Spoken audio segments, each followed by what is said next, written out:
നാം ക്ഷമയുള്ളവരായി മാറാനും നമുക്ക് ക്ഷമ ലഭിക്കുവാനും നമ്മുടെ 3 അവയവങ്ങൾ കൊണ്ട് നാം 3 കാര്യത്തിൽ പരിശീലനം ശ്രദ്ധിക്കേണ്ടതുണ്ട്.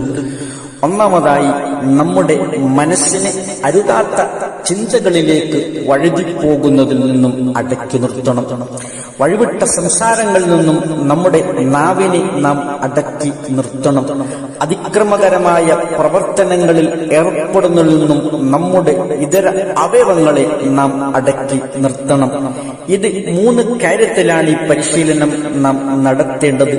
അള്ളാഹുവിനെ അനുസരിക്കുന്ന വിഷയമാണ് ഒന്നാമത്. നമസ്കാരം, സക്കാത്ത് പോലത്തതിൽ നാം ക്ഷമ കൈക്കൊള്ളണം ഈ 3 അവയവങ്ങൾ കൊണ്ട്. രണ്ടാമതായി, അള്ളാഹു വിരോധിച്ച കാര്യത്തിൽ നിന്നും വിട്ടുനിൽക്കുന്ന വിഷയത്തിൽ നാം ഈ 3 അവയവങ്ങൾ കൊണ്ട് പരിശീലനം നേടേണ്ടതുണ്ട്. അതായത് അള്ളാഹു വിരോധിച്ച പലിശ, മദ്യം, ചൂതാട്ടം പോലത്തത്.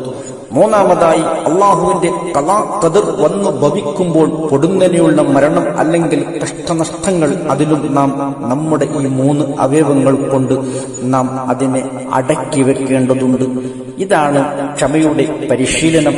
ഈ രൂപത്തിൽ നാം ക്ഷമ പരിശീലിക്കുകയാണെങ്കിൽ നമുക്ക് വിജയം സുനിശ്ചിതമാണ്. അള്ളാഹു നമുക്കതിന് തൗഫീഖ് ചെയ്യുമാറാകട്ടെ. അൽഹംദുലില്ലാഹ്.